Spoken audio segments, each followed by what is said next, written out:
मंगलमयी शिव पुराण की मंगलमयी कथा का शुभारंभ वेदव्यास जी करते हैं, बड़े पुनीत रीति से करते हैं।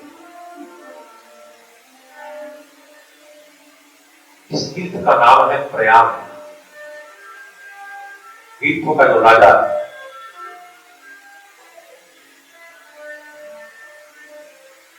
उस तीर्थ राज प्रयाग में ऋषियों का जो सत्संग होता है, मंथन होता है, ऋषियों के उस मंथन से ही शिव महापुराण रूपी माखन निकलता है।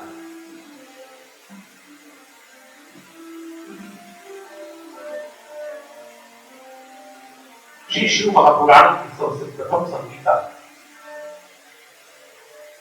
जिसका नाम है श्री विद्येश्वर संहिता,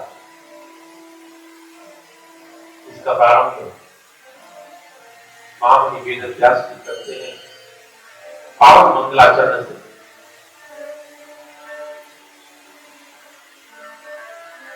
जिन भगवान का आचरण मंगलमय है,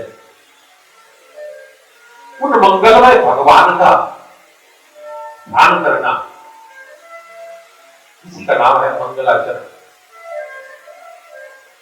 अब कोई भी यात्रा प्रारंभ करें, वो यात्रा किसी भी प्रकार की यात्रा हो, साहित्यिक यात्रा हो, गणित यात्रा हो, भौतिक यात्रा हो, हर यात्रा का प्रारंभ यदि मंगलाचरण से होगा तो हर यात्रा मंगलमय होगी। वेदव्यास जी महाराज आशुतोष भगवान चंद्रशेखर को नमन करते हुए, उनका ध्यान करते हुए पावन मंगलाचरण कर रहे हैं।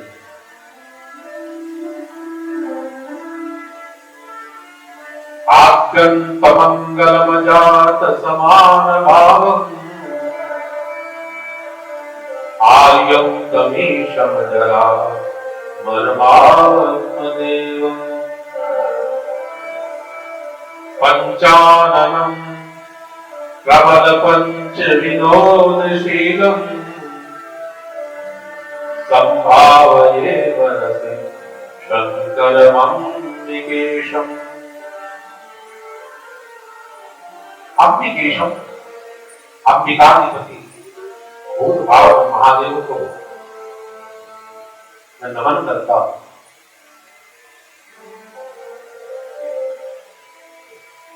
वेदव्यास जी महाराज वर्णन कर रहे हैं कि प्रयाग क्षेत्र में ऋषि मुनियों का एक महायज्ञ प्रारंभ हुआ, जहां पर 3 नदियों का संगम है, गंगा, यमुना, सरस्वती। गंगा यमुना प्रत्यक्ष जहां पर प्रवाहित होती है और भगवती सरस्वती वहां पर गुप्त रूप से विराजमान है। उस पावन संगम के तट पर अनेक ऋषियों का महायज्ञ चल रहा है और उसी समय पुराण देवता सूत जी महाराज का वहां पर आगमन होता है। समस्त ऋषियों का प्रतिनिधित्व करते हुए शौनक जी महाराज ने सूत जी के चरणों में नमन किया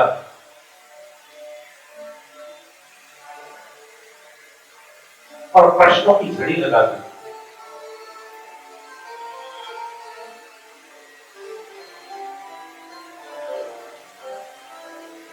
वादे वादे जायते तत्वबोध, ऐसा लिखा गया। आपस में विद्वानों का, संतों का जब मिलन होता है, उनके बीच में जो चर्चाएं होती है, उस चर्चा से बहुत कुछ प्राप्त होता है, तत्वबोध होता है। आपस में मूढ़ व्यक्ति से मूढ़ व्यक्ति जब मिलता है, उनकी कैसी चर्चाएं होती है, मूर्ख से मूर्ख मिलेगा तो मूर्खता की बात करेगा,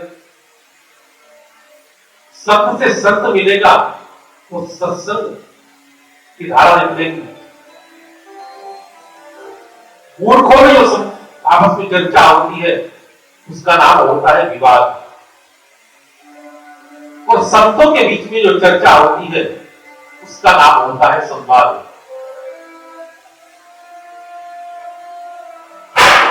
विवाद से विषाद निकलता है, विवाद का जो परिणाम होता है वो होता है विषाद, और संवाद का जो परिणाम होता है वो होता है प्रसाद। संतों से संत मिलते हैं, चर्चाएं होती है, तत्व निकल कर आता है सावन। वाद वादे जायते तत्वबोध। इन ऋषियों का जो संवाद हो रहा है वो कहां हो रहा है? तीर्थराज प्रयाग के पावन तक।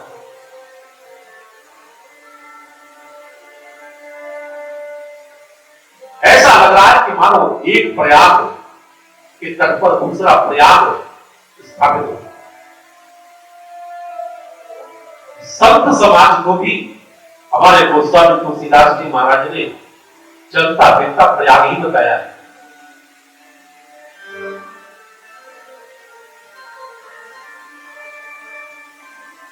जो प्रयाग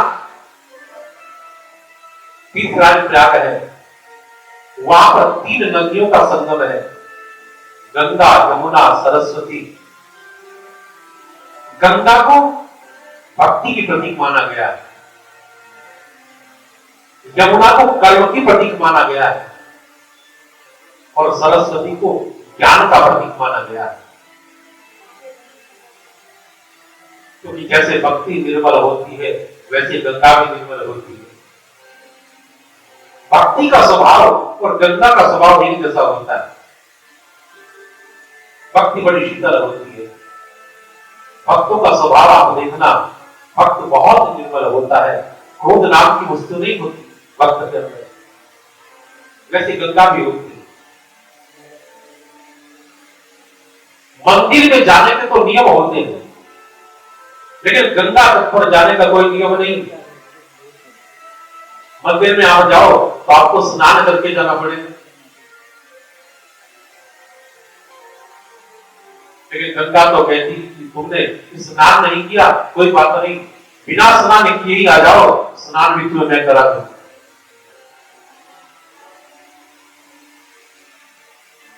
गंगा का स्वभाव भक्ति का स्वभाव एक जैसा। गंगा के विषय में तो अनेक कवियों ने, ऋषियों ने बहुत कुछ गाया है, लिखा है। रहीम ने तो गंगा की वंदना करते हुए याद कह दिया कि हे अच्युत चरण तर केवी शिव सिर भारती मान वही न बनाए सुरसरी कीजिए अहिंदो भाव। हे भगवती गंगा, मैं आपको नमन करता हूं, प्रणाम करता हूं। मैं जानता हूं आप बड़ी निर्मल हूं, आपके अंदर वो सामर्थ्य है, आप जब वरदान देती हो, दिल खोल कर देती हो, और तीनों पद प्रदान करने की आप सामर्थ्य रखती है। ब्रह्म पद, विष्णु पद, शिव पद आप प्रदान कर देती हो। तो हे गंगा, मैं आपको नमन करता हूं, प्रणाम करता हूं। मैं जानता हूं द्रवित होकर आप मुझे इनमें से कोई भी पद दे सकती हो, लेकिन हे गंगे, मैं निवेदन करता हूं यदि आप इन तीनों पद में से कोई पद मुझे प्रदान करो तो कभी मुझे विष्णु पद मत देना। अगर कोई पद मुझे प्रदान करना हो देवी तो मुझे केवल शिव पद प्रदान कर देना। क्यों? क्योंकि मुझे आप विष्णु पद प्रदान करो तो विष्णु के तो चरणों में आपका निवास हो, विष्णु पद ही आपको कहा जाता है। आप मुझे विष्णु पद दें और मेरे पैरों में, मेरे चरणों में आप निवास करें, ये मुझे अभिष्ट नहीं है। कोई पद मुझे यदि प्रदान करना हो तो शिव पद मुझे प्रदान कर देना, क्योंकि शिव के शीश पर आपका निवास है।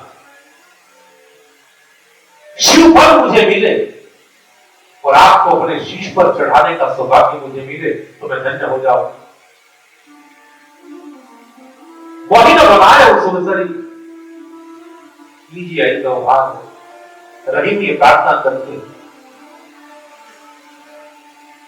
इतनी निर्मल, इतनी शीतल रंगती गंगा। श्रीमद् भागवत के पंचम स्कंद में तो वेद व्यास जी महाराज हृदय खोलकर इस बात को कहते हैं कि गंगा में जाकर कोई स्नान कर ले, उसे क्या प्राप्त नहीं हो सकता, उसकी तो मैं क्या व्याख्या करूं। लेकिन गंगा नदी में स्नान करने के लिए स्नान करने वाला स्नानार्थी अपने घर से चलकर गंगा तक जितने कदम चलकर जाता है, जितने पल चलकर जाता है, उतने अश्वमेध और राजसी यज्ञों का फल गंगा प्रदान कर देती है। वेद व्यास जी महाराज स्कंद में कहते हैं, यस्याम स्नानार्थम चागच्छतः पुंसः पदे पदे अश्वमेध राजसूयादीनां फलं दुर्लभम्। वो गंगा भक्ति स्वरूपा है और यमुना नदी ये कर्म स्वरूपा है, ये कर्म की प्रधानता रखती है। तो स्वामी तुलसीदास जी महाराज ने जब यमुना की चर्चा की है तो वहां पर यमुना शब्द नहीं लिखा, वहां पर यमुना के लिए इतना सुंदर शब्द गोस्वामी जी ने लिखा है, कर्म कथा रवि नंदनी वरणी। रवि की पुत्री, सूर्य की पुत्री है यमुना। बताना चाहते हैं गोस्वामी जी कि कर्म की प्रतीक जो यमुना है वो संदेश देती है कि कर्म कैसा होना चाहिए। कर्म में निस्वार्थता होनी चाहिए। जो कर्म निस्वार्थ होगा उस कर्म का जो फल मिलेगा वो बड़ा अद्भुत मिलेगा। लेकिन ये विडंबना है कि व्यक्ति का कोई भी कर्म निस्वार्थ नहीं होता। 24 घंटे में हम कोई भी कर्म करें, अब विचार करके देखना, एक भी कर्म ऐसा नहीं होता जो निस्वार्थ भाव से करते हैं। अगर हम दान भी देते हैं तो दान देने में भी कहीं ना कहीं स्वार्थ छिपा होता है। अब मंदिर में भी जाते हैं तो मूर्ति के सामने खड़े होकर कितना वरदान मांगते हैं, वहां भी स्वार्थ छिपा हुआ होता है। लेकिन कर्म कैसा होना चाहिए ये यमुना बताती है, निस्वार्थ होना चाहिए। और कैसा निस्वार्थ? रवि नंदनी शब्द लिखकर गोस्वामी जी बताना चाहते हैं कि देखो एक पिता जो होता है, माता पिता जो होते हैं, वो बेटी का भी पालन करते हैं, कोई बेटी होती है, और बेटे का भी पालन करते हैं। लेकिन बेटे का पालन जब माता पिता करते हैं उसमें स्वार्थ छिपा होता है। वो विचार करते हैं, स्वार्थ मन में रखते हैं, हमारा बेटा आज इसको पालन कर रहे हैं, इसका पोषण कर रहे हैं, कल ये बड़ा हो जाएगा तो बुढ़ापे में हमारा पालन करेगा, हमारा ध्यान रखेगा। लेकिन एक बेटी का पालन जब माता पिता करते हैं वो पालन पूरी तरह से निस्वार्थ होता है। माता पिता को पता होता है कि बेटी जब बड़ी हो जाएगी तो अपने ससुराल चली जाएगी।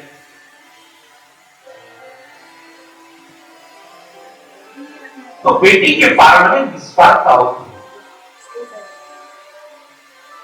बेटे के पालन में स्वार्थ होता है। तो जैसे माता पिता बेटी का पालन करते हैं निस्वार्थ भाव से, ऐसे ही हर कर्म निस्वार्थ होना चाहिए। कर्म का यह संदेश यमुना प्रदान करती है। और सरस्वती नदी जो बहती है तीसरा प्रयाग में, इस सरस्वती ज्ञान की प्रतीक है। ज्ञान कैसा होना चाहिए? जैसे सरस्वती नदी प्रयाग में मुक्त है, वैसे ही ज्ञान भी मुक्त होना चाहिए।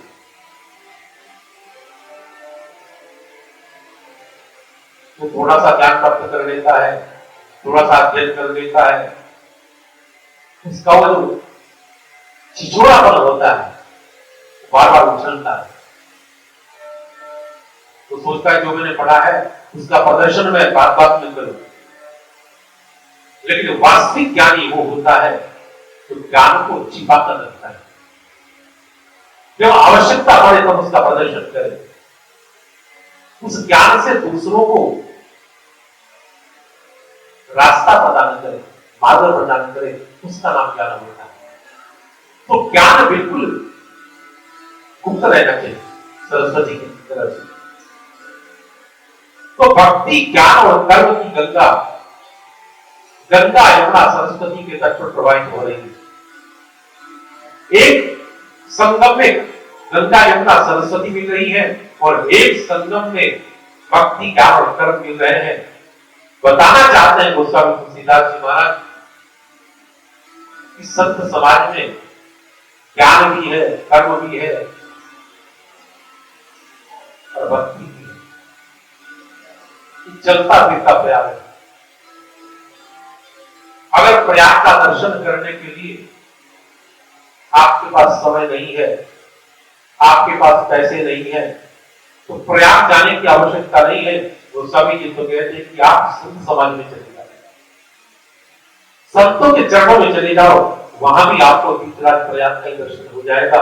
जहां पर कर्म भी है, ज्ञान भी है, भक्ति भी है, वहां पर संतों का समुदाय बैठा हुआ है, सत्संग हो रहा है, सूत जी महाराज की वाणी से अमृत वर्षा हो रही है कथा की। और जो संत है वो प्रश्न कर रहे हैं, महाराज हमें बड़ी चिंता है, उस चिंता का समाधान आपसे चाहते हैं। इस बात की चिंता है महाराज?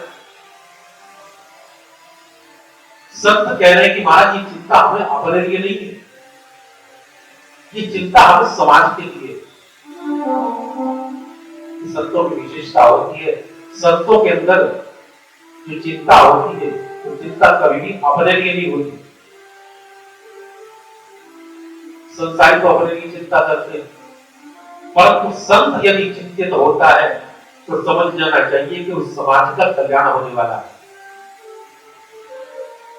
ऋषि कह रहे हैं सूत जी महाराज से, महाराज हमें चिंता है इस बात की कि महाराज घोर कलयुग आ रहा है। तो इस कलयुग का जो जीव है, जो मनुष्य है, वो झूठ का आचरण करने वाला होगा, सत्य से दूर हो जाएगा,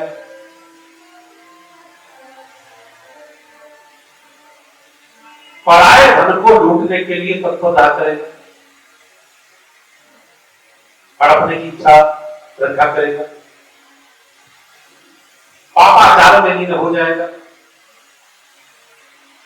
पराई स्त्रियों की तरफ आकर्षित होने वाला होगा। कितने वर्ष पहले ऋषियों का चिंतन इस कलयुग के लिए रहा है और आज जो कलयुग चिंता होता हुआ दिखाई दे रहा है। हर व्यक्ति सत्य से दूर जा रहा है, झूठ की आचरण में लगा हुआ है। किसी ने अपनी पीड़ा व्यक्त करते हुए इस कलयुग के जीव के लिए, आदमी के लिए बस सुंदर शब्द लिखे। क्या स्थिति है आदमी आदमी? आदमी की शक्ल से अब डर रहा है आदमी, आदमी को लूट कर कर रहा है आदमी, आदमी ही मारता और मर रहा है आदमी, समझ में आता नहीं क्या कर रहा है आदमी। सत्य से नित दूर होता जा रहा है आदमी, झूठ से भरपूर होता जा रहा है आदमी, कर रहा नीलाम दौलत दीन की ईमान की, किस कदर मजबूर होता जा रहा है आदमी। खंड खंड हो गया है आदमी।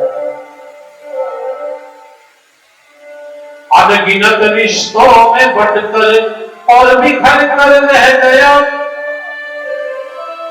रोड चकनाचूर होता जा रहा है आदमी।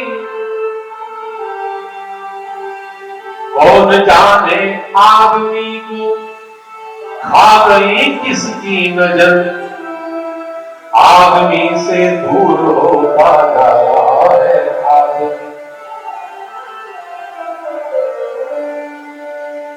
ये कलयुग के जीव की आदमी की स्थिति है। सत्य भाषण से दूर आदमी हो रहा है, पराये धर्म की तरफ आसक्त हो रहा है, हिंसा की तरफ आसक्त हो रहा है। छोटी छोटी बात में हिंसा करने में आदमी नहीं चूकता, चर्चा कर रहे हैं। आहार विहार गलत होता जा रहा है।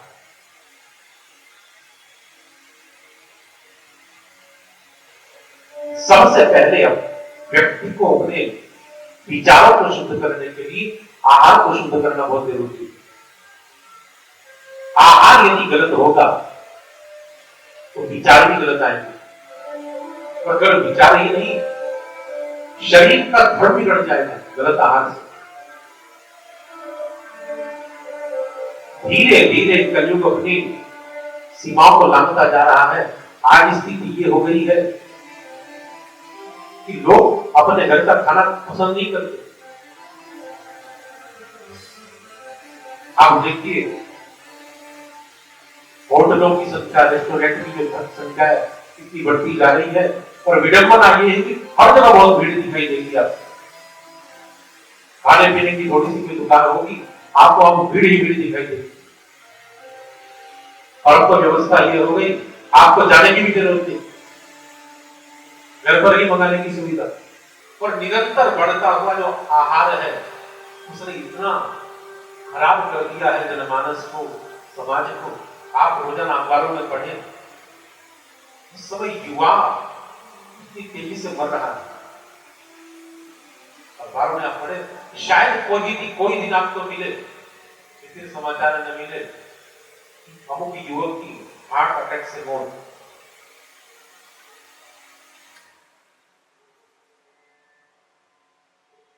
लीवर की समस्याएं, हार्ट की समस्याएं, ये तो शारीरिक व्यवस्था बिगड़ रही है।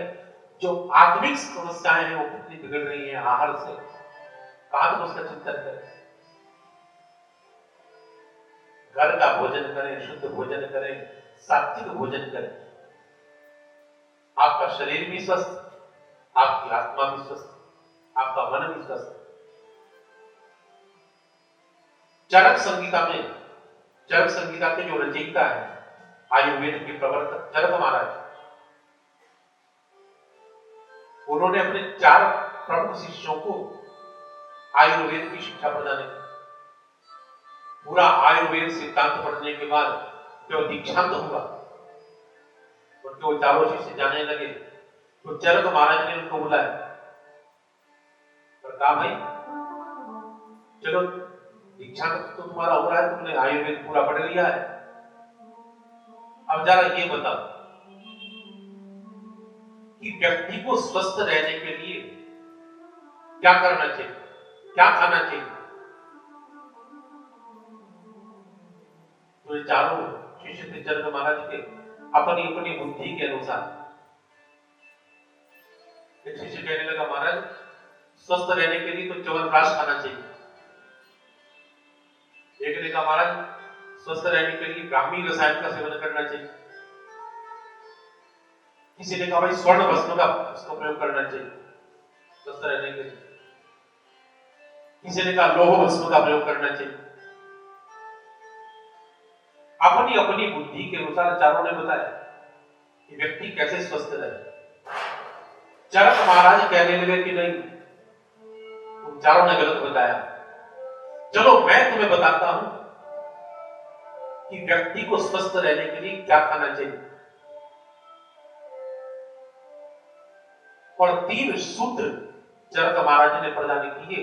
इन 3 सूत्रों को यदि हम जीवन में अपना लें, हम कभी बीमार नहीं हो सकते। शरीर से भी बीमार नहीं होंगे और मन से भी बीमार नहीं होंगे। इन 3 सूत्रों को यदि हम अपना लें। ये 3 सूत्र कौन से हैं? सबसे पहला सूत्र है हित भुख, अर्थात हम वो खाएं जो हमारे लिए हितकारी है। कुछ भी खा लिया ऐसा नहीं, हित भुख। और हमारे लिए क्या हितकारी है हम जानते हैं। कौन सी वस्तु हमें लाभ करती है, कौन सी वस्तु हमें हानि करती है, हम लोग जानते हैं। तो जो हमारे शरीर के लिए हितकारी है हम वही वस्तु खाएं। किसी की वृत्ति वात की होती है, किसी की पित्त की होती है, किसी की कफ की प्रवृत्ति होती है। तो जिनका कफ बहुत बड़ा रहता है उनको दही का त्याग कर देना चाहिए। जिनका पित्त प्रबल होता है उनको मिर्च मसालों का त्याग कर देना चाहिए, तली हुई वस्तुएं छोड़ देनी चाहिए। जिनको वात रोग होता है उनको चावल दही आदि छोड़ देनी चाहिए। सबकी अपनी अपनी प्रवृत्तियां होती हैं। तो सबसे पहला सूत्र दिया हित भुख, हम वो खाएं जो हमारे लिए हितकारी है। दूसरा सूत्र हित भुख, जो हमारे शरीर के लिए हितकारी है वो खाएं, लेकिन उसे भी कम मात्रा में खाएं।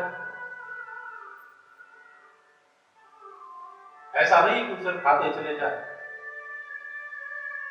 जितने में हमारा पेट भरता है उससे भी हमें कम खाना चाहिए, कोई बीमारी नहीं हो सकती। तो हितकारी खाएं और कम खाएं, हित भुख। और तीसरा सूत्र प्रदान किया हित भुख, हृद भुख, अर्थात सच्चाई की कमाई से कमाए हुए धन से खाएं।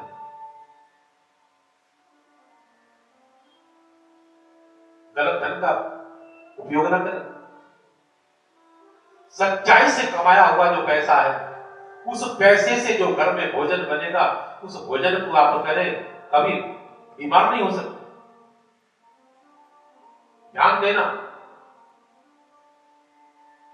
उर्दू में एक शब्द आता है तंदुरुस्त होना, तंदुरुस्त रहो। लेकिन हमारे यहां पर तंदुरुस्त होने के लिए नहीं कहा, हमारे यहां कहा है स्वस्थ रहो।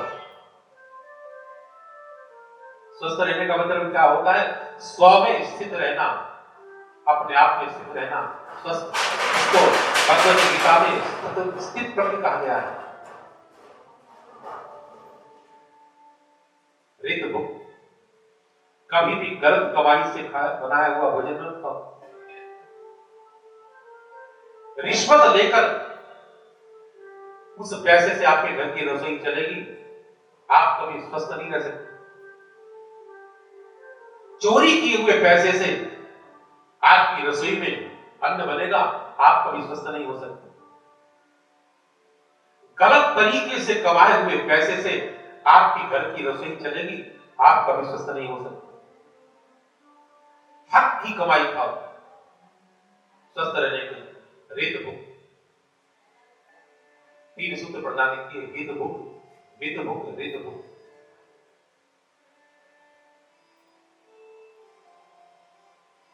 शरीर के लिए हितकारी खाओ, कम मात्रा में खाओ, और सच्चाई की कमाई से कमाए हुए पैसे से खाओ।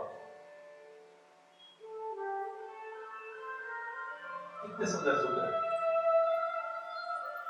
आज सबसे पहले हमारा आहार बिगड़ रहा है, हमारा विहार बिगड़ रहा है। पहले लोग सूर्योदय से पहले उठ जाया करते थे, सूर्योदय से पहले अपनी सारी क्रियाओं से निवृत्त हो जाया करते थे। लेकिन अब विहार बिगड़ रहा है, बहुत रात तक जागना, और सुबह देर तक सोना विहार बिगड़ रहा है। विहार को शुद्ध किया जाए, ठीक समय पर सो जाए, ठीक समय पर सोकर उठ जाए। हमारे शास्त्रों में हमारे यहाँ पर प्रकृति का बड़ा सुंदर चित्रण दिया गया है। जो प्रभात का दृश्य होता है, उस प्रभात के दृश्य का जो अवलोकन करता है वो स्वस्थ रहता है। हमारे यहाँ संध्योपासन का विधान इसीलिए है, सुबह जल्दी से उठकर स्नान आदि से निवृत्त हो जाओ, और जिस समय आकाश लाल होता है, अरुणोदय जिस समय होता है, उस समय आप भगवती गायत्री की उपासना करो, आपका चित्त स्वस्थ रहेगा। देर रात तक सोना, देर रात तक, देर सुबह तक सोना, ये ठीक नहीं। विहार शुद्ध किया जाए, आपका आहार शुद्ध हो, आपका विहार शुद्ध हो, आपका व्यवहार शुद्ध हो, आपके विचार शुद्ध हो जाए। इन सबको शुद्ध करने की जरूरत है। ऋषि चिंता व्यक्त कर रहे हैं कि महाराज, व्यक्ति का आहार विहार बिगड़ रहा है, व्यवहार बिगड़ रहा है, विचार बिगड़ रहा है। व्यक्ति मूढ़ होता जा रहा है, नास्तिक होता जा रहा है, पशु जैसी बुद्धि हो गई है मानव। जैसे पशु जीते हैं, इसी तरह से आदमी जी रहा है। तो बड़ी चिंता का विषय है महाराज। कलयुग का जो प्राणी है, कलयुग का जो मनुष्य है, अपने माता पिता से द्वेष करने वाला होगा। जो माता पिता पालन करते हैं, उसी से ईर्ष्या द्वेष करने वाला होगा। इससे बड़ी विडंबना और क्या होगा। आप देवालय में जाकर देव दर्शन न कर सको, कोई बात नहीं। शिवालय में जाकर आप भगवान शिव के लिंग को जल न चढ़ा सको, कोई बात नहीं। भगवान की आराधना न कर सको, कोई बात नहीं। लेकिन आपके घर में जो साक्षात देव विराजमान है माता पिता के रूप में, आप उनकी यदि सेवा करना प्रारंभ कर दोगे, समझो कि देवाराधना हो गई। समझ लेना कि ईश्वर की उपासना हो गई।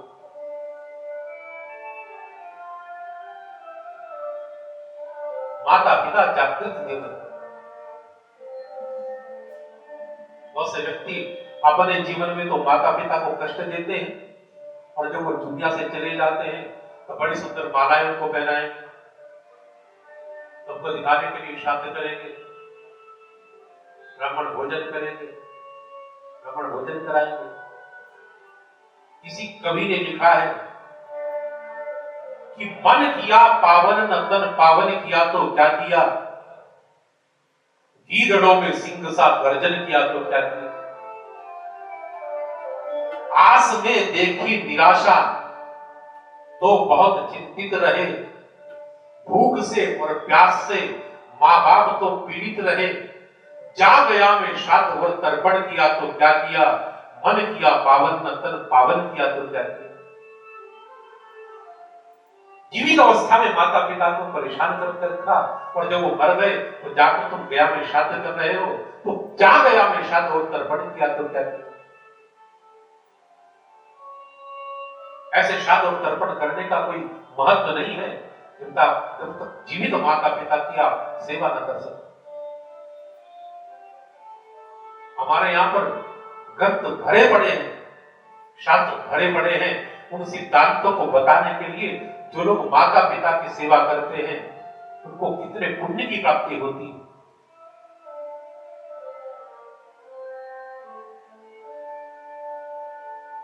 चार प्रकार की वस्तुओं को आपको प्राप्त करना है,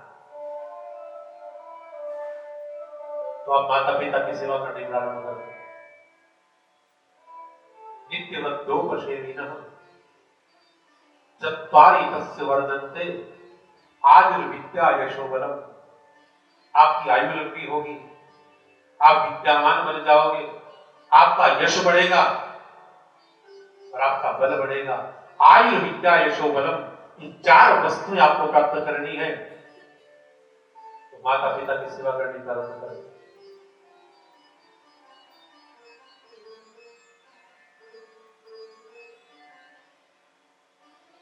ब्राह्मणों की दुर्दशा पर ऋषियों ने चिंता व्यक्त की। ब्राह्मण पतित होता जा रहा है, कल आने वाले कलयुग में ब्राह्मण की कैसी दशा होगी।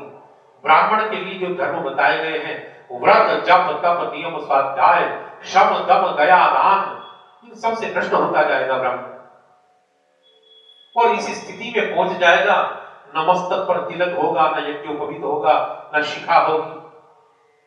ऐसे ब्राह्मण को बताया गया है हमारे शास्त्रों में, ऐसा ब्राह्मण मरे हुए के समान है, शव के समान माना गया है ऐसे ब्राह्मण को, जिसके मस्तक पर तिलक ना हो, जो शिखा से विहीन हो, सूत्र से विहीन हो।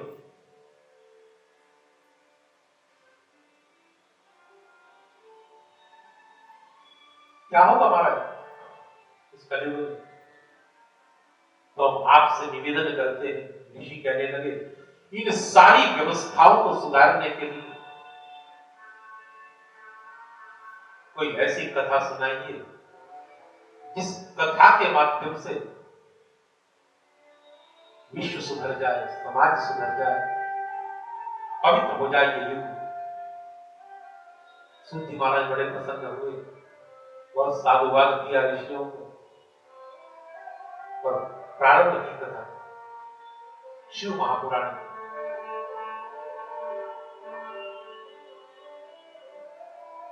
गुरु सबसे पहले पूजनीय होता है। सारे ऋषि इस बात का प्रतिपादन करते हैं कि गुरुदेव आप हमें बड़ी कृपा से प्राप्त हुए हो, हमें कहीं जाने की जरूरत नहीं पड़ी, आप स्वतः चलकर आ गए हमारे पास हमें प्रकाशित करने के लिए। लोग जैसे गुरु को ढूंढते हैं, ऐसे गुरु साधक शिष्यों को ढूंढता है।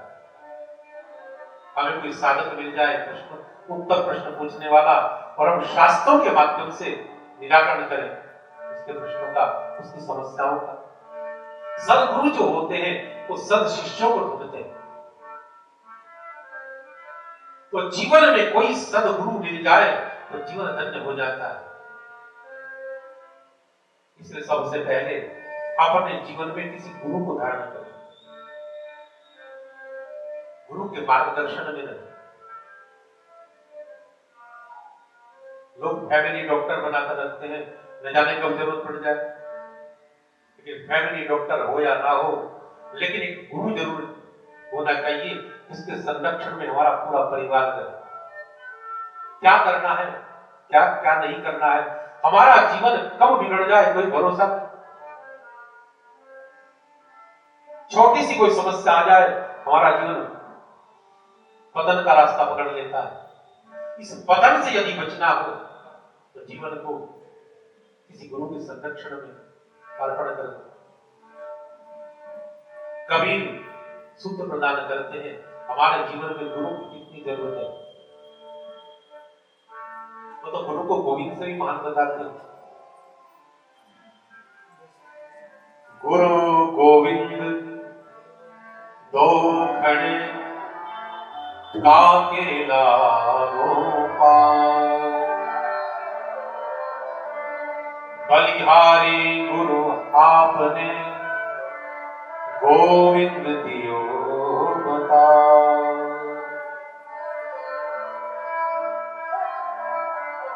कबीर कहते हैं गुरु यदि नहीं होगा तो जीवन कैसा पतित हो जाएगा। गुरु बिन कौन बतावे बात, गुरु बिन कौन बतावे बात,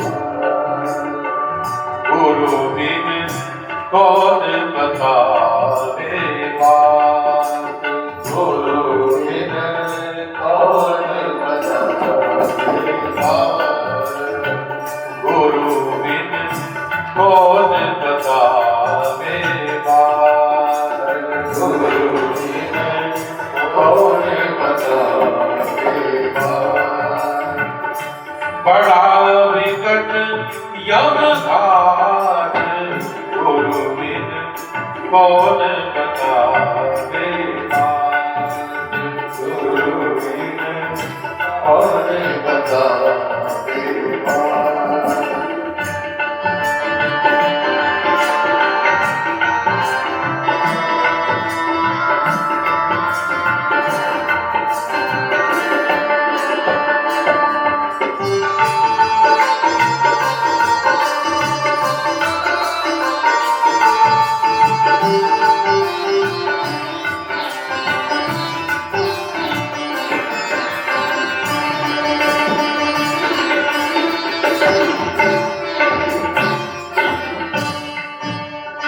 हमारा भी ये जीवन पथ है।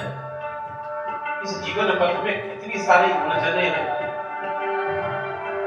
इस पथ में कितनी सारी रुकावटें हैं, इस बात को कभी नहीं कहते। भ्रांति की बहुत सारी पहाड़ियां हमारे जीवन पथ में आती हैं।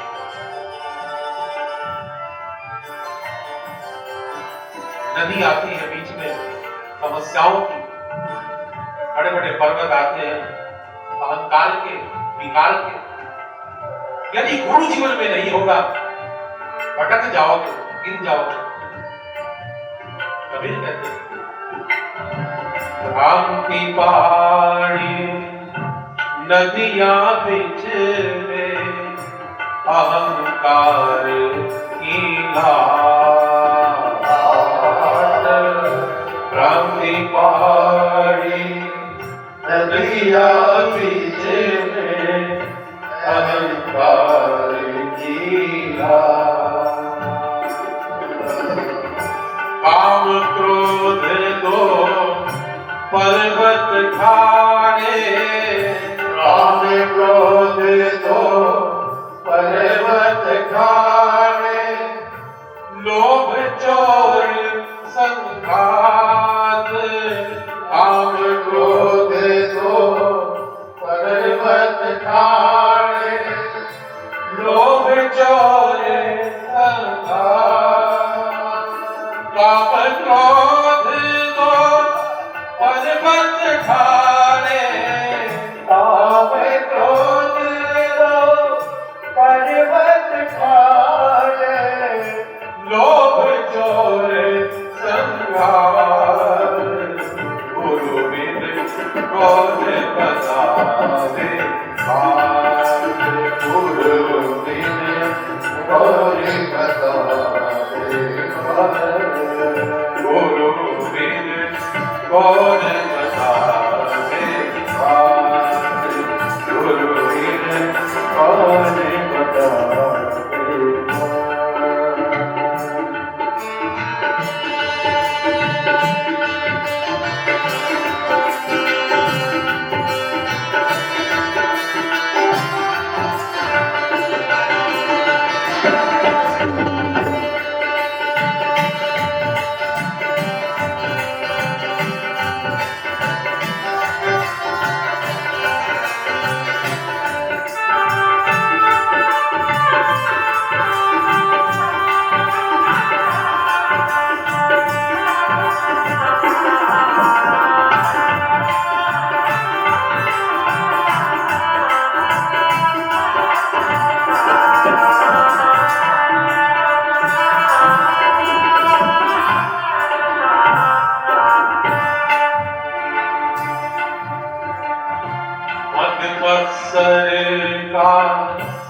मेघा बरसत माया पवन बढ़ार। मन बरसेगा मेघा बरसत माया पवन बढ़ार। एक विकार आदमी को पतित बना देता है। यहां तो कितने विकार भरे हुए हैं,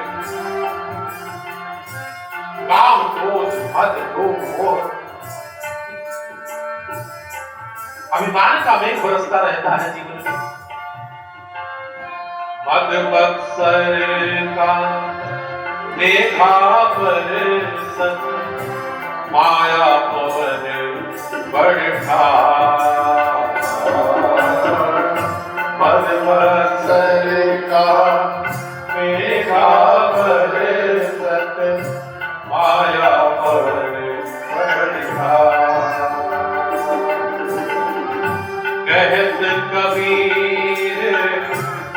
सुनो भाई साधो कहत कबीर सुनो भाई साधो क्यों तरना यह घाट कहत कबीर सुनो भाई साधो क्यों तरना यह घाट कहत कबीर सुनो भाई साधो कहत कबीर सुनो भाई साधो क्यों करना यह घाट गुरु बिन कौन बताए घाट गुरु बिन कौन बताए घाट बड़ा विकट यम घाट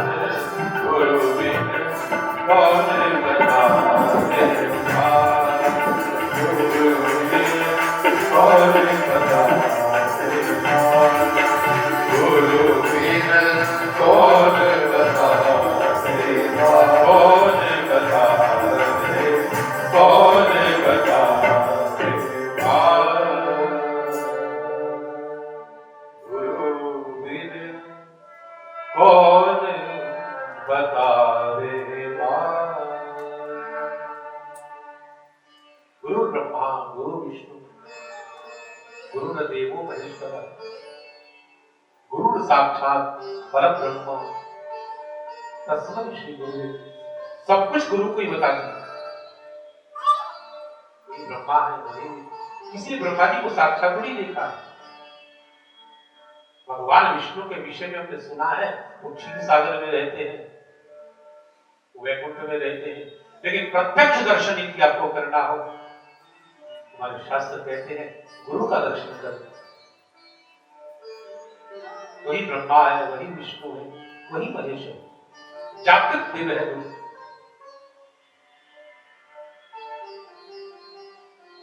ईश्वर तक पहुंचाने का काम गुरु करता है। व्यक्ति भटक न जाए। कोई व्यक्ति सीधे सीधे भगवान तक पहुंचने का प्रयास करता है, भटक सकता है, लेकिन गुरु के माध्यम से, संत के माध्यम से भगवान तक पहुंचने का जो प्रयास करता है, वो केवल ईश्वर तक पहुंचता ही नहीं, अभी तो ईश्वर के यहां पर जाकर सम्मानित भी होता है। भगवान तो स्वयं कहते हैं तुम सीधे सीधे मेरे पास में आ जाओगे तो शायद मैं उतना सम्मान न तुम्हें दे सकूं, लेकिन संत के माध्यम से जाओगे मेरे हृदय में तुम्हारा निवास होगा। अब विचार करके देखें,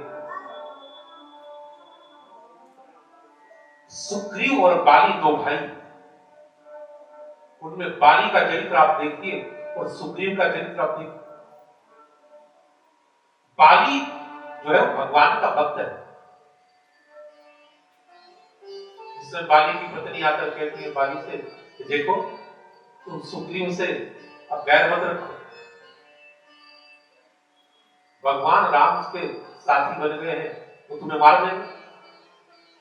तो बाली मुस्कुरा कर कहता है, कहे बाली सुनो भी रूपिया समदर्शी रघुनाथ। देखो रघुनाथ जो है, भगवान राम जो है, तो समदर्शी, उनकी दृष्टि में सब समान है, और जो कदाचित वही मारे हो। और देवी यदि उन्होंने कदाचित मुझे मार भी दिया तो भी डरने की कोई बात नहीं है, जो कदाचित वही मारे हो तो पुनि हो सनाथ, अगर मार भी दिया तो मेरी मुक्ति हो जाएगी। इतना भक्त है बाली भगवान। और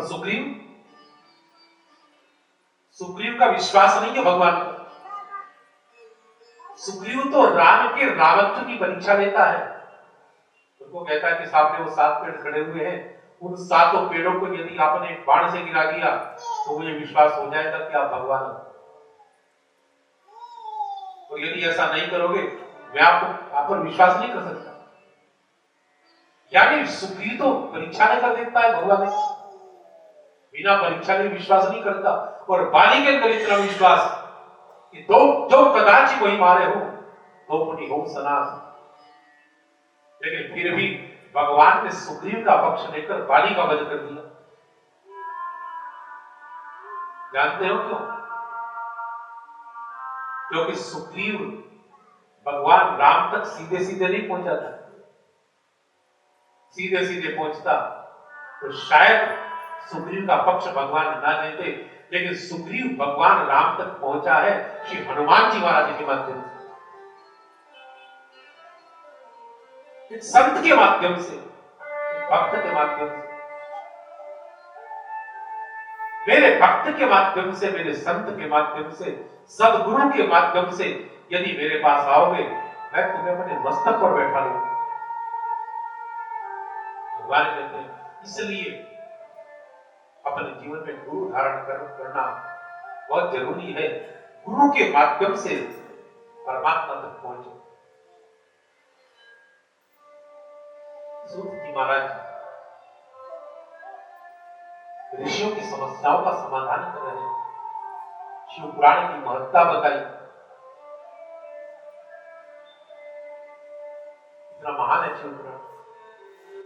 देखो ऋषियों, सूत जी कहने लगे, इस शिव पुराण की रचना सबसे पहले और किसी ने नहीं, स्वयं भगवान शिव ने ही की। 12 संगीता और 1 लाख श्लोकों में शिव महापुराण की रचना भगवान शिव ने की। ऐसा वर्णन आता है शिव पुराण में कि पहले पुराण भी एक ही हुआ करता था, और एक पुराण में श्लोकों की संख्या थी 100 करोड़। 100 करोड़ श्लोकों में एक पुराण लिखा हुआ था। लेकिन वेदव्यास जी महाराज ने जब ये देखा, उन्हें लगा कि नहीं नहीं, इतना भीषण पुराण यदि कलयुग के लोग देखेंगे तो देखकर डर जाए। तो उन्होंने 100 करोड़ श्लोकों को और थोड़े से कुछ लाख श्लोकों में बंद कर दिया और 18 पुराणों में इसको विभक्त कर दिया। शिव महापुराण जिसके 1 लाख श्लोक थे, उसको मात्र 24,000 श्लोकों में उन्होंने स्थापित कर दिया। 7 संगीताएं हैं शिव महापुराण में और मात्र 24,000 श्लोक हैं जो वेदव्यास जी ने लिखे। विद्येश्वर संगीता, रुद्र संगीता, विनायक संगीता, उमा संगीता, मातृ संगीता, एकादश रुद्र संगीता, कैलाश संगीता, शत रुद्र संगीता, कोटि रुद्र संगीता, सहस्त्र कोटि रुद्र संगीता, वायु संगीता, धर्म संगीता, ये 12 संगीता पहले हुआ करती थी। लेकिन उनके स्थान पर मात्र 7 प्रमुख संगीताओं को वेदव्यास जी ने चुना और 24,000 श्लोकों में इसको आबद्ध कर दिया।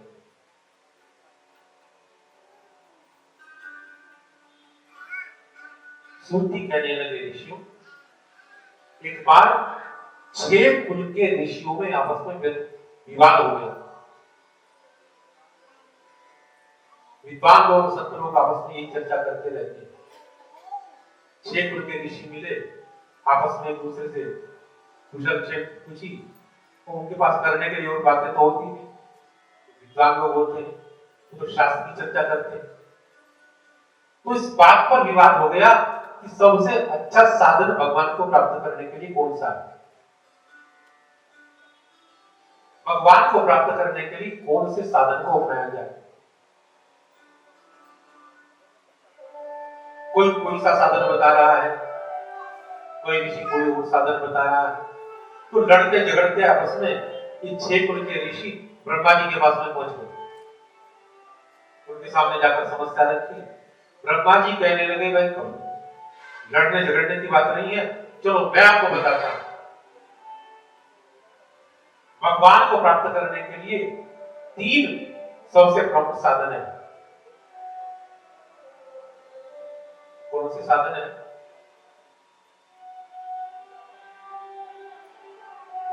तस्मात् भारत सर्वात्मा भगवान ईश्वरो हरि श्रोतव्यः कीर्तितव्यश्च स्मर्तव्यश्चित्तता भयम्। 3 साधन है। भगवान से युक्त होने के, भगवान को प्राप्त करने के 3 सीढ़ियां हैं। ये 3 सीढ़ियां जो चढ़ जाता है वो सीधे भगवान को प्राप्त कर लेता है। कौन सी 3 सीढ़ियां हैं? तो ब्रह्मा जी बताने लगे, श्रोतव्य, सबसे पहला साधन है कथा को सुनना। और कितना सरल साधन है, किसी को कुछ करने की जरूरत ही नहीं। जो करना है कथा व्यास को करना है, कथावाचक को करना है, आपको तो जाकर केवल बैठना है कथा। श्रोतव्य, लेकिन कैसे सुनना है? केवल कान से सुनना पर्याप्त नहीं है, ध्यान से सुनना, मनोयोग से सुनना। श्रोतव्य, जिसने ध्यान से कथाओं को सुन लिया वो परमात्मा को बड़ा प्रिय लगता है। क्योंकि कथाओं के माध्यम से सबको ज्ञान होता है, हमें क्या करना है क्या नहीं करना है। तो श्रोतव्य सबसे पहले साधन है, श्रोतव्य, कथा को सुनना। और दूसरा साधन क्या है?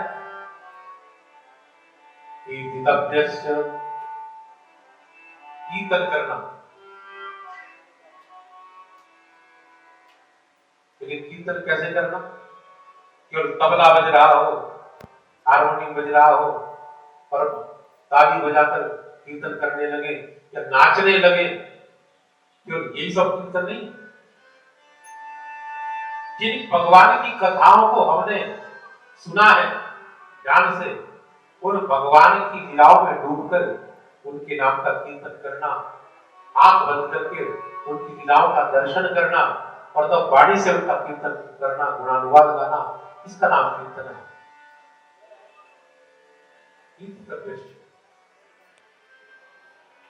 ठीक से सुनना जिसे आ गया, ठीक से कीर्तन करना जिसको आ गया, तीसरी सीढ़ी उनके लिए है स्मर्तव्य, अर्थात स्मरण करना, मनन करना, प्रेम से मनन करना, चिंतन करना। ये तीनों साधन एक से एक बढ़कर कठिन साधन है। यानी पहला साधन तो बिल्कुल सरल है, कुछ करने की जरूरत नहीं। ये साधन ऐसा है, कथा सुनना, जैसे किसी बच्चे को 4 पहिए की साइकिल चलाने के लिए दे दी जाए। 2 पहिए हैं और 2 पहिए बराबर में लगा दिए गए, गिरने का कोई खतरा ही नहीं। बच्चे को साइकिल चलाना जब सिखाया जाता है तो 4 पहिए की साइकिल उसे दी जाती है, गिरने का खतरा ना रहे। तो कथा को सुनना 4 पहिए की साइकिल चलाने जैसा। और कीर्तन करना वो 2 पहिए की साइकिल चलाने जैसा। यानी वहां पर आपको भी कुछ करना पड़ेगा। ध्यान से कथा को सुना है तो मनोयोग से कीर्तन करना। लेकिन तीसरा जो साधन है स्मर्तव्य, स्मरण करना भगवान का, ये साधन ऐसा है जैसे 1 पहिए की साइकिल चलाना। इसको सर्कस वाले चलाते हैं, 1 पहिए की साइकिल। स्मरण करना, ध्यान करना, ध्यान करना ये बहुत कठिन है। और ध्यान वही कर सकता है जिसने भगवान का चिंतन किया होगा, कथाओं को सुना होगा, कीर्तन किया होगा, उनकी लीलाओं को बड़े मनोयोग से सुना होगा, वही तो स्मरण कर सकता है। स्मर्तव्य, सीधे सीधे आप ध्यान करने के लिए बैठ जाओ, आप क्या ध्यान करो?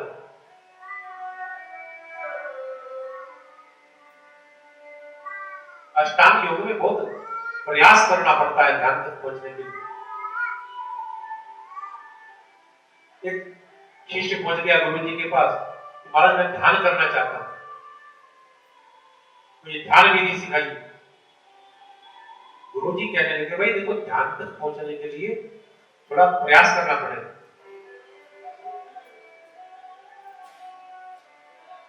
महाराज देखो मेरे पास टाइम नहीं है, समय नहीं है, 5 मिनट में मुझे ध्यान विधि सिखा दो।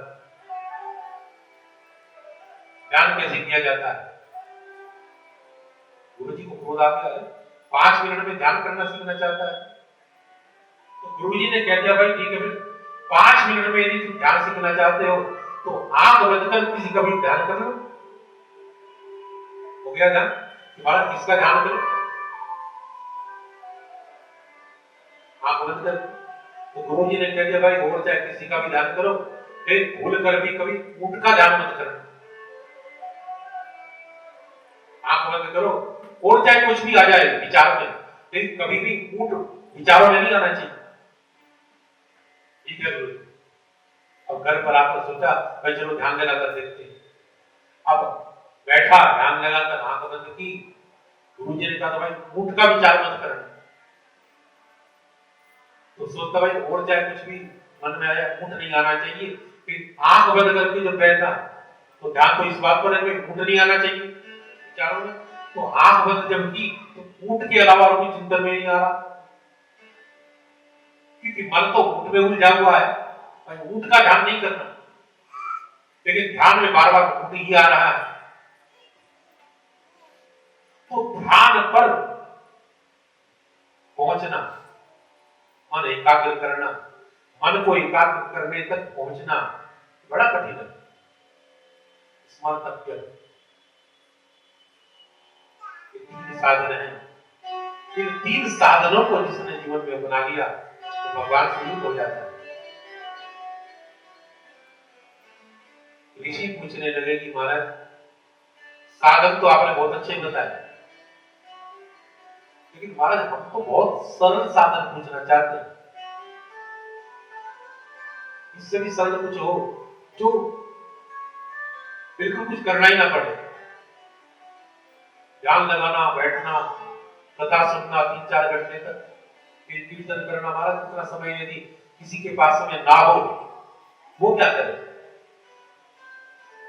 तो सूत जी महाराज कहने लगे भाई एक सुंदर उपाय मैं बताता हूं। क्या है महाराज? कि शिवलिंग की पूजा करना।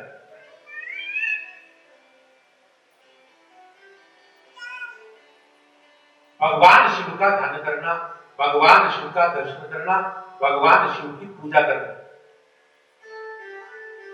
एकमात्र भगवान शिव ऐसे देव हैं जिनको महादेव कहा जाता है और उनके 2 स्वरूप हैं, एक है सकल रूप और एक है निष्कल रूप।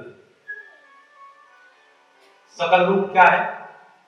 हम भगवान शिव का जो दर्शन करते हैं चित्र में, पद्मासन में बैठे हुए, शीश पर जिनके गंगा है, अर्धचंद्र जिनके शीश पर विराजमान है, त्रिपुंड विराजमान है, बाघ छाल पहनी हुई है, भस्म रमाई हुई है, सर्प जिनके कंठ में नृत्य कर रहे हैं, ऐसे भगवान शिव उनका स्वरूप है।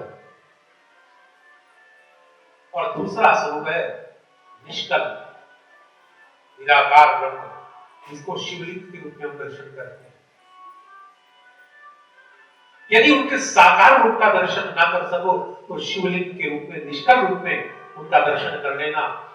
और कुछ ना कर सको बस जाकर एक लोटा जल का भगवान शिव के लिंग पर चढ़ा देना, आशुतोष प्रसन्न हो जाए।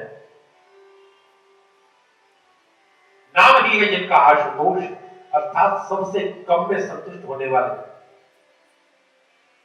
आशु कहते हैं कम और तोष कहते हैं संतुष्ट होने को। बहुत कम में जो संतुष्ट हो जाए। हर देवता को तो किसको पीतांबर चाहिए, किसी को नाना प्रकार के पुष्प चाहिए, सुगंधित पुष्पों के द्वारा श्रृंगार किया जाए, रेशमी वस्त्रों के द्वारा श्रृंगार किया जाए, श्रृंगार द्रव्य उनको चढ़ाया जाए। कि भगवान शिव कहते हैं कि नहीं, केवल जल मुझ पर चढ़ा दो, गंगा जल भी ना मिले कोई बात नहीं, साधारण जल से मेरा अभिषेक कर दो, प्रसन्न हो जाओ। बिल्व का एक पत्र मुझे अर्पण कर दो और जितने चाहे वरदान प्राप्त कर लो मुझसे। भगवान शिव कहते हैं एक बेल पत्र चढ़ाने का कितना पुण्य भगवान शिव अपनी वाणी से कहते हैं।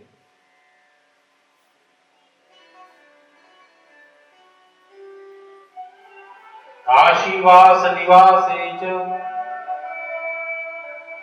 काल भैरव दर्शनम कोटि कन्या महादानम बिल्वपत्रम शिवार्पणम। 1 करोड़ कन्याओं को दान करने का जो फल प्राप्त होता है, एक बेलपत्र भगवान शिव के ऊपर चढ़ा देने से इतना फल प्राप्त हो जाता है। यह आशुतोष सकल रूप और निष्कल रूप, 2 रूप। निराकार ब्रह्म के रूप में उपासना करनी है, निष्कल रूप के रूप में उपासना कर लो, शिवलिंग की उपासना कर लो, और सकल रूप में दर्शन करना है, प्रार्थना करनी है, पूजा करनी है, तो ध्यानस्थ भगवान शिव का चिंतन करो, उनकी पूजा करो।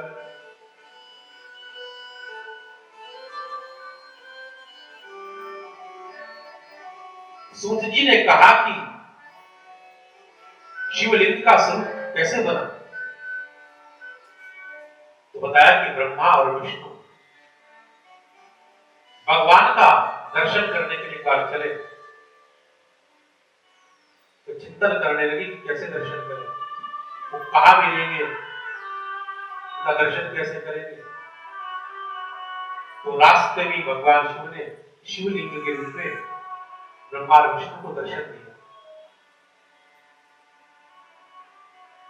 ब्रह्मा विष्णु देखने लगे, भाई बड़ा विशाल शिवलिंग है, स्तंभ के रूप में उस पर चढ़ना प्रारंभ किया। ब्रह्मा जी ने, विष्णु ने बहुत ऊपर तक चले गए, लेकिन कहीं भी उस स्तंभ का पार नहीं मिला, इतना विराट शिवलिंग। फिर नीचे आ गए, दर्शन करके प्रार्थना करने लगे, प्रभु हम आपकी माया से मोहित हैं, अब तो आप हमें इसका दर्शन कराओ और अपना पार पाने के लिए आप में प्रेरणा प्रदान करो। भगवान शिव बड़े प्रसन्न हुए और विशाल शिवलिंग से घटाकर अपने आप के साधारण रूप में उन्होंने परिवर्तित कर लिया, छोटे से शिवलिंग के रूप। ब्रह्मा विष्णु बड़े प्रसन्न हुए, दर्शन किया, शिवलिंग की आराधना की, अभिषेक किया शिवलिंग का। आर्द्रा नक्षत्र युक्त पूर्णिमा और प्रतिपदा, पूर्णिमा या प्रतिपदा में किसी भी दिन मार्गशीर्ष के महीने में आर्द्रा नक्षत्र पड़ रहा हो, उस दिन भगवान शिव की जो आराधना कर ले, तो भगवान शिव से मनोवांछित फल, वरदान उसको प्राप्त हो जाता है। भगवान शिव ने स्वयं भी वरदान दिया। जिस दिन भगवान विष्णु ने और ब्रह्मा जी ने शिवलिंग की पूजा की, वो शिवरात्रि का दिन, फाल्गुन मास की कृष्ण पक्ष की त्रयोदशी तिथि। तो भगवान शिव ने वरदान दिया शिव भगवान विष्णु को और ब्रह्मा जी को, आज के दिन आपने मेरी उपासना की है, आज का दिन बड़ा महत्वपूर्ण दिन माना जाएगा, इस दिन को शिवरात्रि के रूप से माना जाएगा। शिवरात्रि के दिन या रात में जिस व्यक्ति ने मेरी पूजा अर्चना कर ली, मैं इतना प्रसन्न हो जाया करूंगा, व्यक्ति जो मांगे उसे मिल जाएगा। शिव पुराण में स्पष्ट रूप से वर्णन है कि जब कुछ नहीं रहता तब केवल काशी रहती है। काशी नगरी ऐसी है जो अविमुक्त क्षेत्र है, यानी ये भगवान शिव से अलग नहीं है। अपनी देह का त्याग जो काशी में जाकर करता है, वो शिवत्व को प्राप्त कर लेता है। इसका नाम शिवलोक भी है। परम निर्वाण और मोक्ष को देने वाली काशी। शिव और शिवा ने कभी भी काशी को अपने से अलग नहीं माना,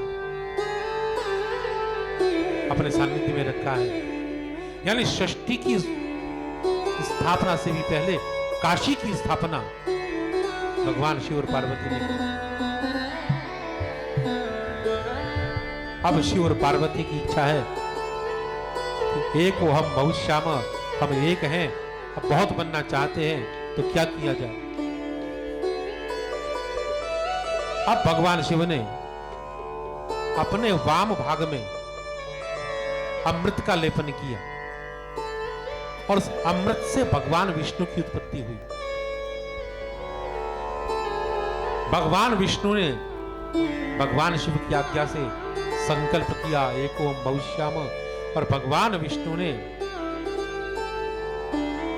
अपने नाभि प्रदेश से ब्रह्मा जी की उत्पत्ति की, तपस्या करने के लिए उनको प्रेरित किया। तीन शक्तियां जो हैं, द्रव्य शक्ति, क्रिया शक्ति, ज्ञान शक्ति, इन तीनों शक्तियों को आज्ञा दी। इनके द्वारा तीन गुणों की उत्पत्ति हुई, सत्व, रज और तम।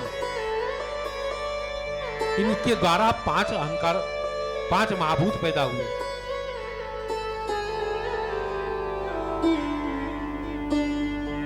पांच महाभूतों से पांच अहंकार पैदा हुए, तन्मात्राएं पैदा हुई, शब्द, स्पर्श, रूप, रस, गंध। फिर शब्द के ज्ञान के लिए कानों की उत्पत्ति हुई, स्पर्श के ज्ञान के लिए त्वचा बनी, रूप के ज्ञान के लिए आंखें बनी, नेत्र बने, रस के ज्ञान के लिए जिह्वा बनी, और गंध के ज्ञान के लिए नासिका की उत्पत्ति हुई। पांच कर्मेंद्रियां बनी, हाथ पैर आदि। इनसे पांच देवता पैदा हुए, यानी कर्मेंद्रियों के पांच देवता और ज्ञानेंद्रियों के पांच देवता, 10 देवता उत्पन्न हुए। पांच महाभूत बने, पांच कर्मेंद्रियां बनी, पांच ज्ञानेंद्रियां बनी, पांच तन्मात्राएं बनी, और अंतःकरण चतुष्टय की स्थापना हुई। मन, बुद्धि, चित्त और अहंकार, यानी 24 तत्वों से हमारे शरीर की रचना हुई है। 25 में आए इसमें प्राण,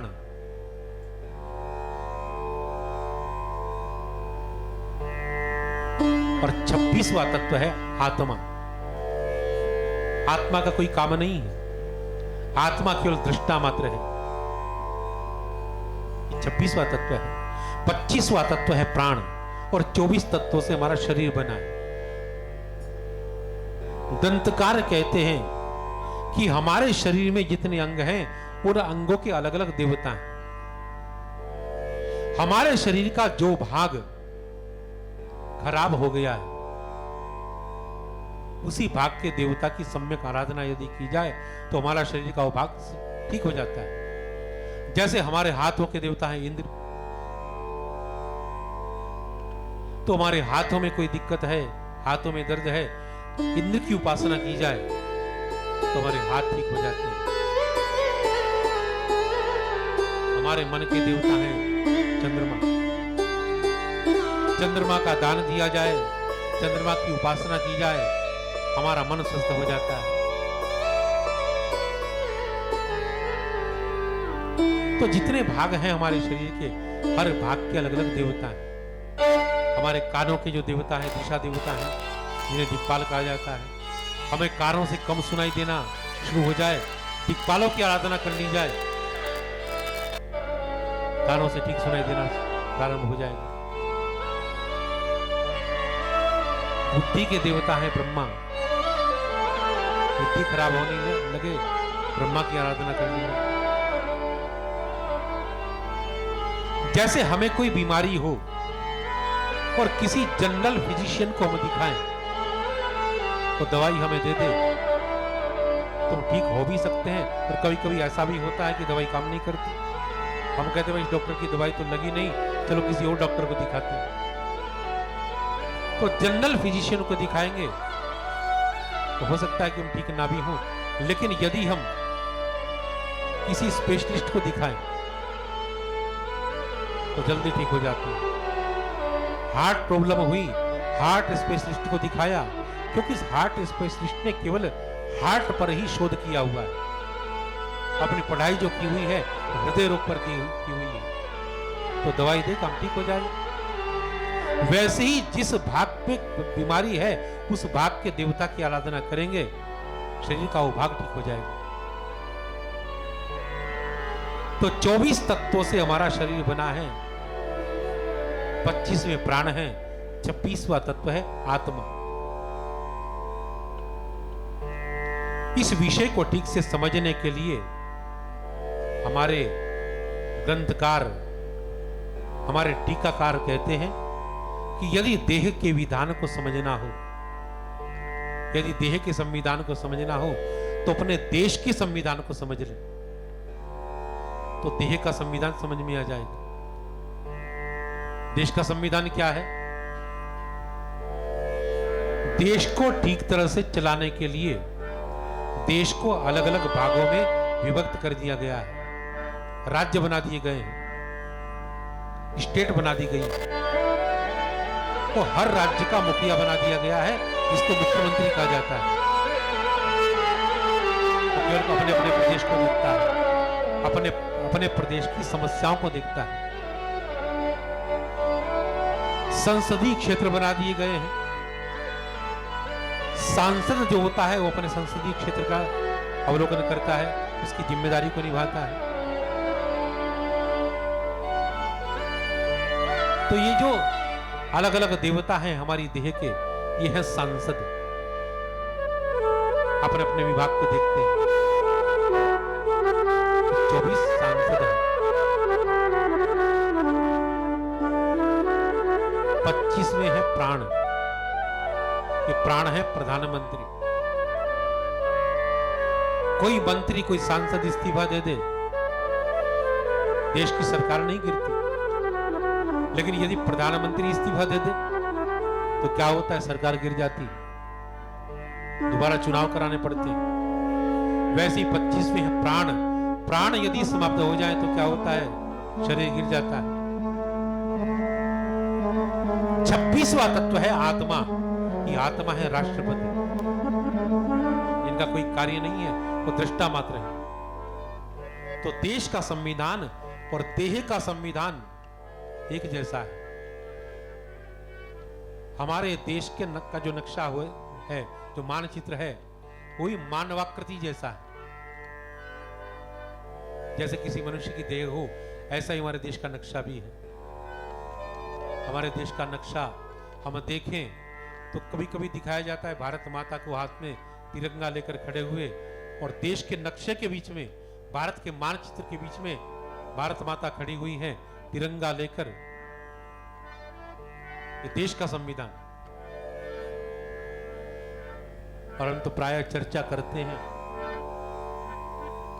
कि एकमात्र हमारे देश को ये गौरव प्राप्त है जो अपने देश को हम माता कहकर बुलाते हैं। स्त्रियों के कई रूप होते हैं, नारी के कई रूप होते हैं, सभी रूप वंदनीय होते हैं, लेकिन सबसे वंदनीय जो रूप है नारी का, वो है माता का रूप। और केवल हमारे देश को ये गौरव प्राप्त है कि अपने देश को मां कहकर बुलाते हैं, भारत माता। और किसी देश को गौरव नहीं है। पाकिस्तान माता, अमेरिका माता, अफ्रीका माता, बांग्लादेश माता, ये थोड़ी कहा जाता है। एकमात्र भारत माता, हमारे देश को गौरव मिला है।